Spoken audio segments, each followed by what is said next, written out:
Hey everyone, welcome to Movie Marathons HQ, where we do movie marathons connected to new releases and where we enjoy and review some of our favorite movies. This video is part of the Avengers Doomsday Movie Marathon, where we are watching one movie every week as we prepare for the release of Avengers Doomsday in December 2026.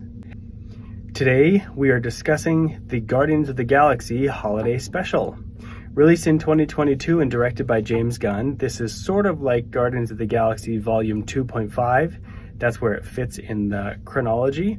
And this was Marvel Studios' second special presentation, which was their direct-to-streaming movies. This one following Werewolf by Night, which has been reviewed on this channel already. Overall, I like this movie. It's a nice and short revisit to the Guardians of the Galaxy corner of the MCU.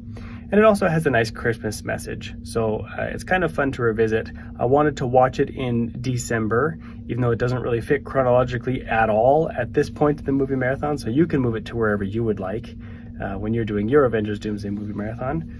But I liked watching it here just to start off the Christmas season, because this is the MCU's technically second Christmas adventure, but really this was very Christmas themed, so it's a lot of fun. For positives, I would mention the animated start and ending sequences, the soundtrack, the pairing up of Drax and Mantis, and the Christmas message. For negatives, I would mention Mantis's powers. Spoiler warning for this video, particularly for Guardians of the Galaxy Volume 2. Some elements from that movie's plot play into this one.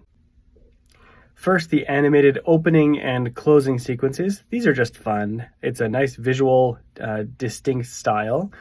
At this point in the MCU, Marvel Studios had been starting to develop some animated projects like What If, Seasons 1 through 3, and Marvel Zombies, and Your Friendly Neighborhood Spider-Man, and a few others. So they had been getting into some animation. I think the animation is really nice in this, and it's kind of fun to bookend this little story with these flashbacks in an animated style. So I just like that visual choice.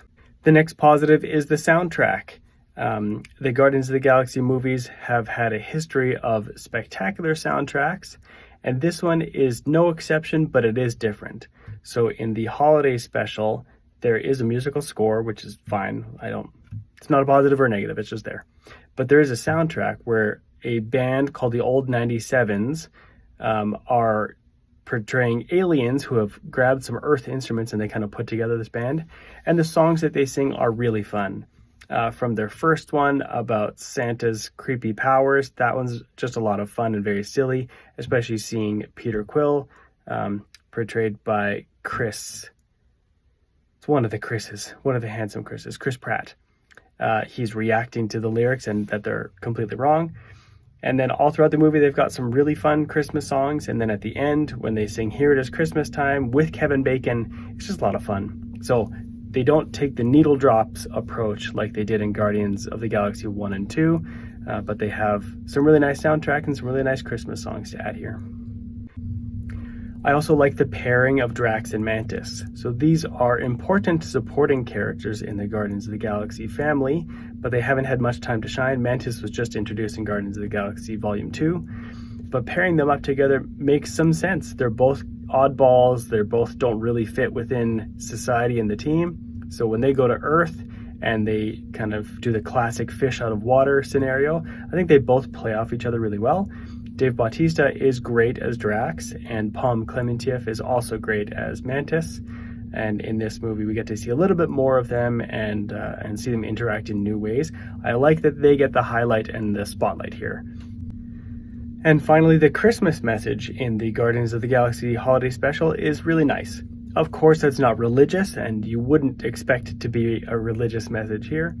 But it's a really nice ending where this is the spoiler part, where since Mantis was created by Ego the Living Planet, as was Peter Quill, that would make them half-siblings.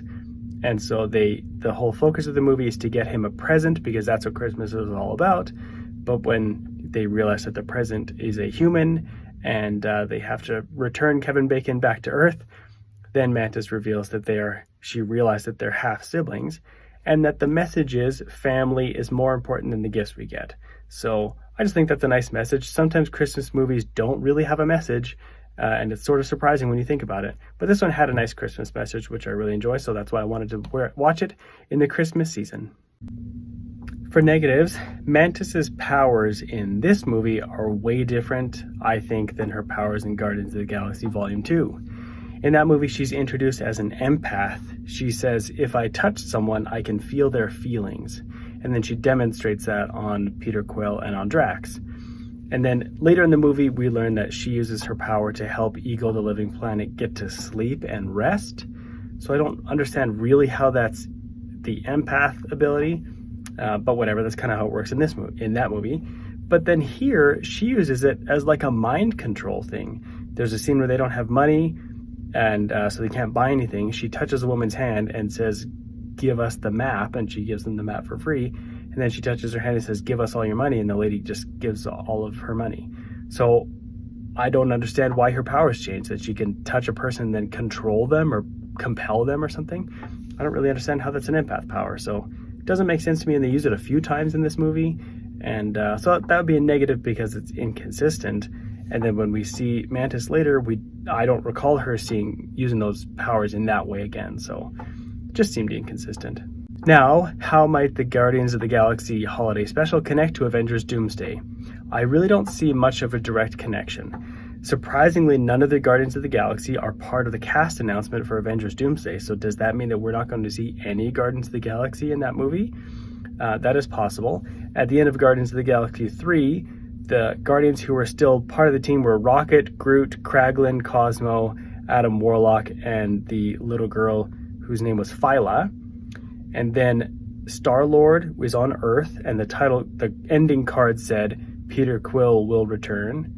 Actually, I think it said the legendary Star-Lord will return. And then the 2014 version of Gamora is still alive, and she's with the Ravagers. Mantis went off by herself with the three monsters, and Drax and Nebula stayed on Nowhere. So they're all alive by the time Avengers Doomsday comes around, but they're not on the cast list, so maybe we aren't going to see them. Maybe we'll see them in Secret Wars in December 2027. So that's my review of the Guardians of the Galaxy Holiday Special. What did you think of this movie, and how do you think it might connect to Avengers Doomsday? Make sure to let me know in the comments. The next movie in this movie marathon is X2 X-Men United. Follow movie marathons on Instagram, TikTok, and YouTube, and make sure to follow us on Letterboxd, where you can see all of the movie marathons we have going on at the moment. See you at the movies!